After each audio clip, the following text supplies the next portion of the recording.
May 6, 2016.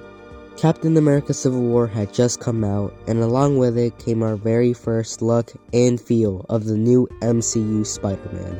And we wouldn't have to wait too long after this until the main man himself got his own movie as well. Unsurprisingly though, this movie absolutely sucked. This movie has forever tarnished the name of Spider-Man when it comes to what the public perception thinks about him. This movie turns Spider-Man into some lame kid that doesn't know what he's doing and is just a nice little baby all the time.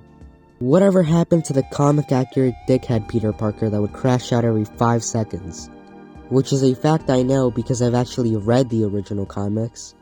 And that's totally not a random piece of information that I got from a random Reddit or Twitter user that barely knows what they're talking about. Oh, and don't even get me started on this horrendous suit design. It is insane that it took 10 years to get a fully 100% comic accurate costume. And you know what? As good as this new suit is, that's probably not going to change the fact that this movie is also going to suck. Due to the fact that all the previous movies suck harder than the average Marvel Rivals Spider-Man player. However, there is actually one good part about all these movies. That being the CEO himself, Ned Leeds. Seeing this man again in the brand new Day trailer made my frown go to the biggest smile ever in like 2 seconds. And I really do think that people just don't understand how strong this man is. I mean, did we all forget that last year Ned Leeds stopped the entire Invincible War by himself? That's right, the Invincible War. One of the greatest events throughout the entire series, and the same event that took the internet by storm. However, just because he took down all the Invincible variants doesn't mean he doesn't have anything else to worry about, as the threat of the entire Viltrum Empire is still on his shoulders. So today, we're going to be taking a look at some of the prominent Viltrumites throughout the entire series, and see if Ned can help my boy Marky Mark out by stopping the Viltrum Empire for good. The story starts off with Ned already having recruited people like Invincible, Oliver, Thetis, Alan, Battle Beast, and Tech Jacket, in order to help him take on the Viltrum Empire, since even though Ned is already really strong, he also has an insanely high IQ, and he would be smart enough to take every precaution possible in order to make sure it's a guaranteed victory. Now, some of you might have noticed that Omni-Man isn't one of the people that Ned recruited, and that's because in this universe, everybody's more of a bum than they already are compared to Ned, so Omni-Man would have never decided to fight back against the Viltrum Empire. Anyways, once Ned and the crew would make it to Viltrum, they would waste absolutely no time and basically just dive bomb into the planet and practically blow it all up. And this would cause almost every remaining Viltrumite to be wiped out. However, some few regular Viltrumites would remain, and so Ned would tell his crew to take care of them while he takes care of the stronger threats. And before Ned can even think of fighting someone like Conquest, he gets jumped by Lucan, Thula, and Vindor. Now, as shocking as it is, at the beginning of this fight, Ned would actually get caught off guard multiple times, since all the Viltrumites he's fought before were all incredibly weak. As the strongest Viltrumite he's fought before up until this point was Stripe Invincible, and he wasn't even strong enough to kill Business Baby. Which, to be fair, Business Baby is the strongest character in the Invincible universe right behind Ned Leeds. But still, this variant is still insanely weak compared to other Viltrumites. Eventually though, Ned would recognize the fight patterns of these Viltrumites and would very quickly gain the upper hand. These Viltrumites would also eventually just start breaking their own hands due to how durable Ned is. So that would give Ned even more of an advantage and allow him to pull the Omni-Man combos.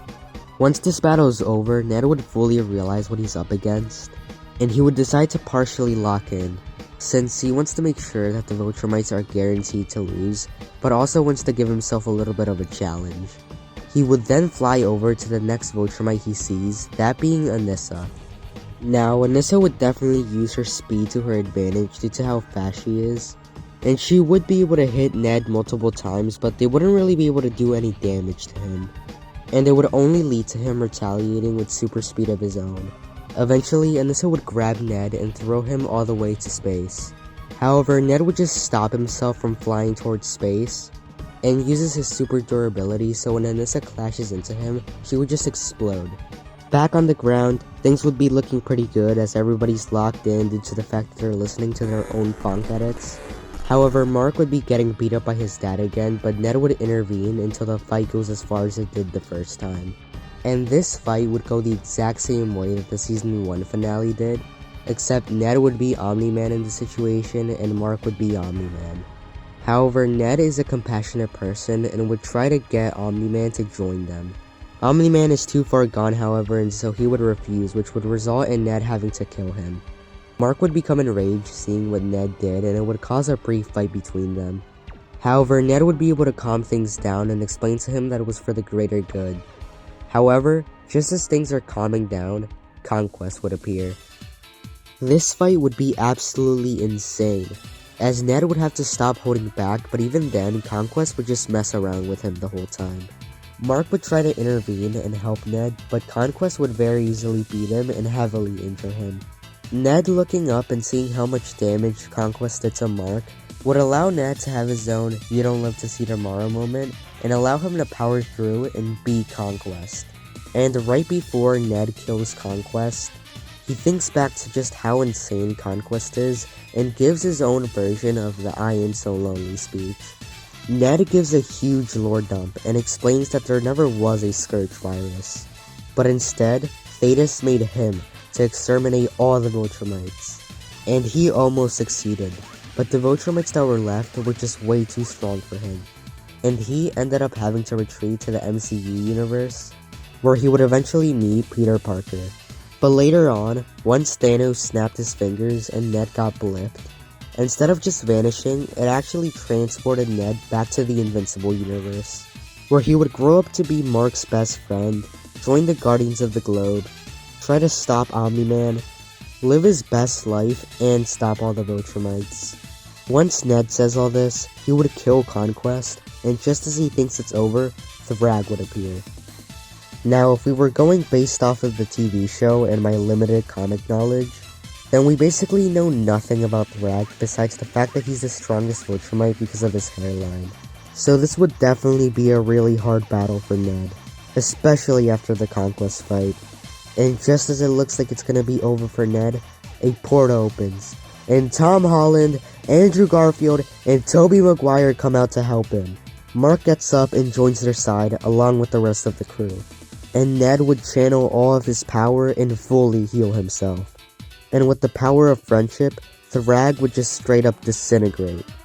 Now that the Viltrum Empire is defeated, Ned would say his goodbyes to his team, as the Spidermen need him to go back to his dimension, in order to help Doctor Strange, as this would take place during the events of the No Way Home ending.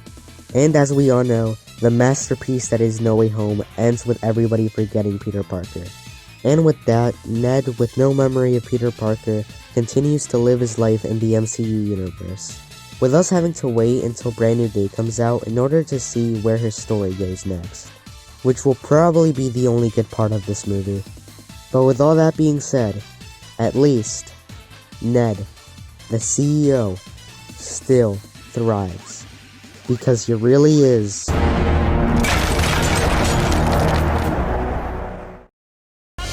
Change, nothing stays the same. Drink your lemonade until we all are going. Hey guys. I really can't nice. believe you guys throw parties like this. I'm sorry. They let you have parties, you know? My parents are dead.